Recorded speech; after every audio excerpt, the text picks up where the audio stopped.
She kept watering a dead tree. She called it patience. But slowly it was stealing her peace. Her name was Lina.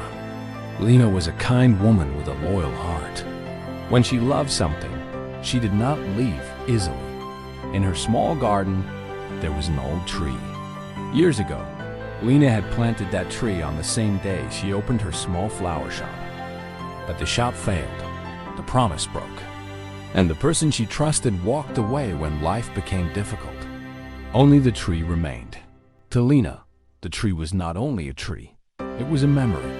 It reminded her of an old dream. Years passed. The flower shop was gone. The promise was gone. But Lina kept telling herself, maybe one day, something will return.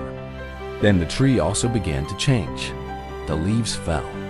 The branches became dry. The trunk became weak. Every morning, she carried a bucket of water to the tree. Sometimes she touched the dry bark and whispered, "Please come back." But nothing changed. The tree did not bloom. It did not grow. It did not give even one new leaf. Still, Lina kept trying. Neighbors saw her and said, "Lina, that tree is gone." But Lina shook her head. "No," she said. "It only needs more time." Deep inside, she believed that if she tried harder and gave more, what was gone would somehow return. But she became more tired. She stopped noticing the rest of the garden. Flowers nearby dried because she forgot to water them. She refused new work and new chances.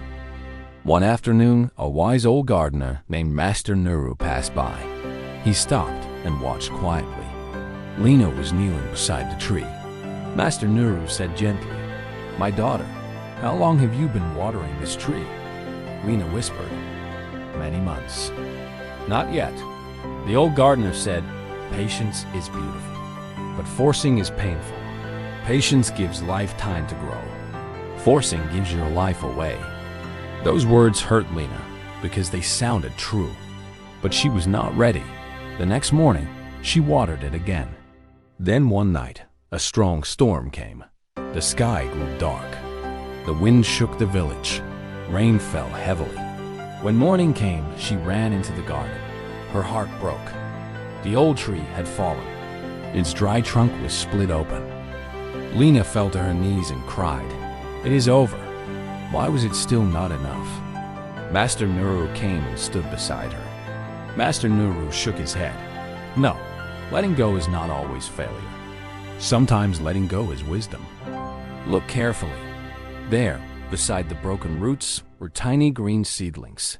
Small, quiet, alive. She stared at them.